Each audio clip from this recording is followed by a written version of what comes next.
হলে অবশ্যই কমেন্টে বলো, আমি দিয়ে দেবো। আর ভিডিওটা না স্কিপ করে প্লিজ পুরোটা দেখো।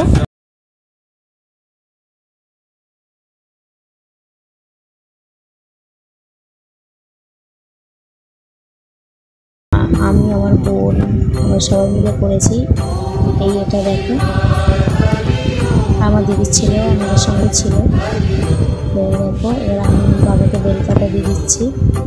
তো দিয়ে এবার দুধটা ঢালবো, তাই জন্য নীলকণ্ঠ দিয়ে দিলাম, যেহেতু দেবাদিদেব নীলকণ্ঠ খুব ফেভারিট।